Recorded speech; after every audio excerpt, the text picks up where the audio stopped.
Welcome back to the garage. So lately I've had a couple of people ask if I had any bushcraft knives in stock because they wanted to buy one. This took me off guard because I always assumed that if you were going to hire a blacksmith or buy something from a blacksmith in 2020s, you would want something specific. I always assumed people would want custom order type work. Apparently they just buy from people like it's a shop. So today I'm going to make a bushcraft knife to have just in stock on my store. So I'm thinking probably a 3 or 4 inch blade, kind of wide. I'm going to go brute to forge, and I'm going to give it kind of a thin edge so that it can also hopefully be good for skinning game. I'm going to do a full tang handle, and let's do this.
Okay, so here's where we're at. The blade is ground, forged and ground. I still have to heat treat and put the holes in here. It's about 3.5 inches. Just a little handy bushcraft knife. I'm trying to remember when I do this that I'm making a tool and not a weapon. Well, it's a weapon, but I'm making something that's functional, and this is a really good length, a good feel in the hand. For a hunting knife, it's not like, it's kind of like making a chef's knife, but stronger. You want a pinch grip, you want to be up close so that you can skin game, fish, make little fires, that sort of thing. I feel like this would be really easy to make some kindling. Get ready, like make tinder for a fire. I feel like this would be really good if you had a fresh kill. You could really get in there, skin it easily. I have a lot of control.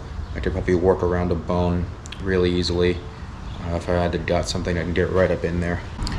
So next up, we're gonna do heat treat. No, next up we're gonna do the pinholes and then heat treat.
Okay, so now that we've got the blade hand sanded, consistent, no scratches, and the maker's mark is in there, we can sandblast it again, and now we'll have a nice, consistent, clean finish.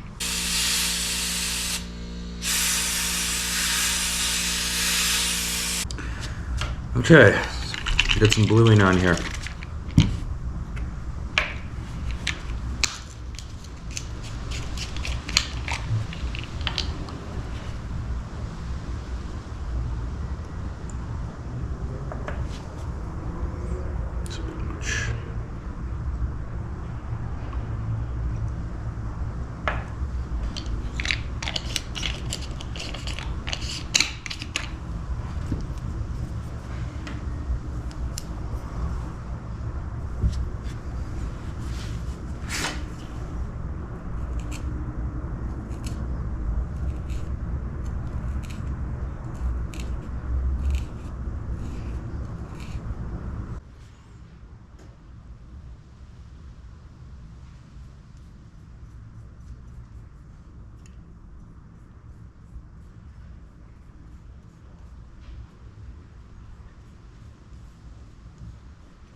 Okay, we let it set.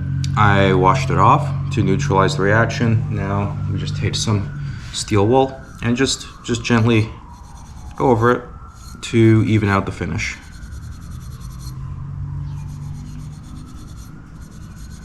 You don't need to be aggressive here. I mean, this is going to get rock tumbled, so it's not going to be a smooth black finish, but whenever it's something like this where it just takes a minute to just make it a little nicer, it's good to do it. Another great thing about cold bluing is you can touch it up forever, right? This can split wood and gut deer or whatever for generations, and you can just throw some more cold blue on there and clean it up just like old shotgun or rifle. So that's something I really like about it. Okay, now it's time to do the stone wash. So I have my high-tech ABS pipe full of rocks and some oil here.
Okay, so here we are.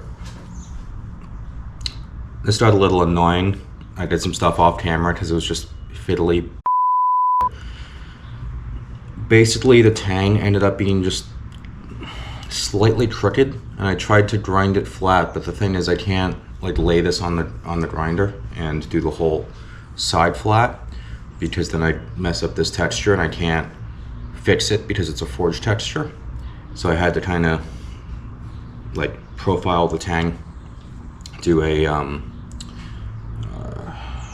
distill taper down the tang, which a lot of people do like.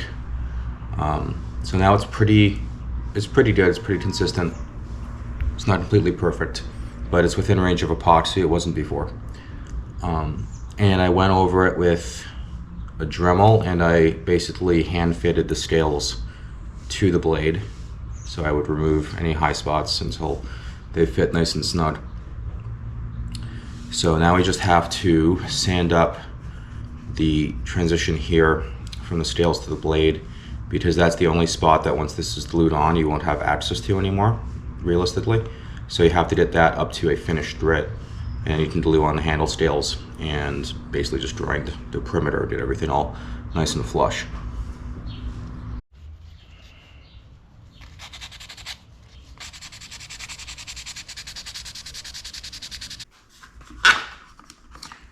Okay, let's get the epoxy on. So a couple things you want to watch out for when you do this. No UV light. Made that mistake once. Did this outside, had a handle harden on me before I was done wiping. That was a bad day.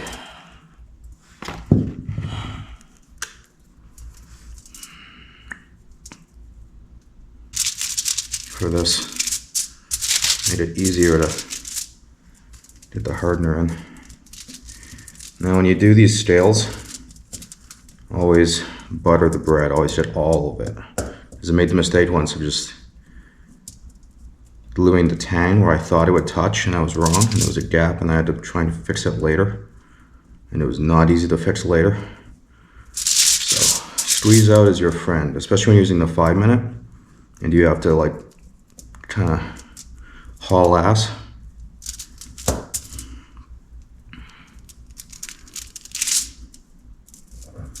One, two, three. Okay, put the blade on.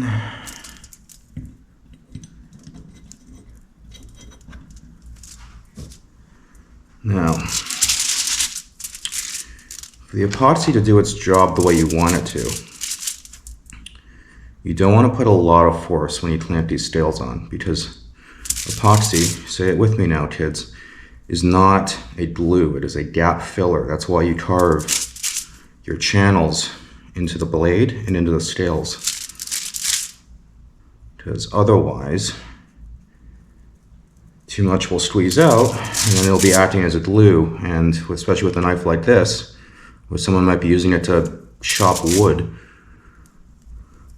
or might be hitting an elk bone, or it might even be in a fight, because I'm expecting some outdoorsman or woman to take this into the field and rely on it. That's why it has to be strength tested. That's why it has to be strong, tempered correctly, all that stuff.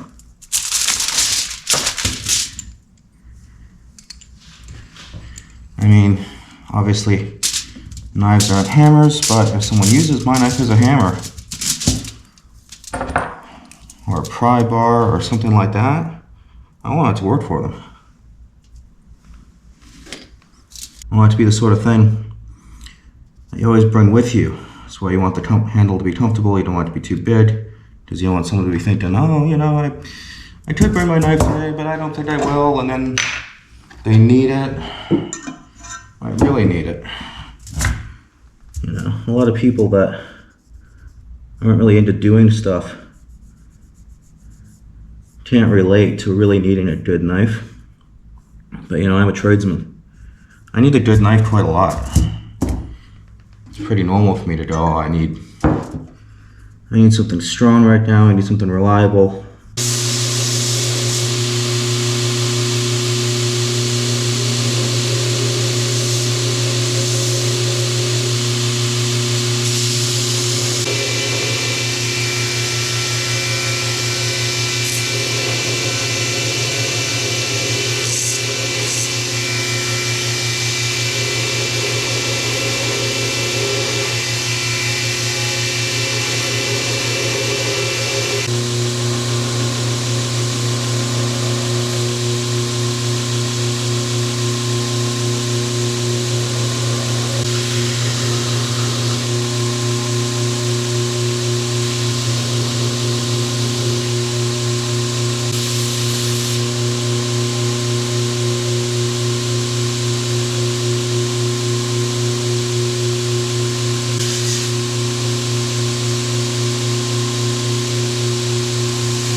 So a big dilemma I often have with finishing these kinds of knives is how pretty to make the handle, like how high do I take the grit? Because one, it's more work, obviously, to do more sanding, but also you don't want this to be slippery, right? You might have blood on your hands when you're using it, right? So it's always been sort of a thing, like, do I have it be a bit less pretty and take it to like 200 grit and it'll be a real good grip on it and just finish it with wax? Or do I take it to a high grit and it'll be prettier, but it'll be more smooth? So today I'm doing pretty, I'm doing smooth. We'll see how people like that.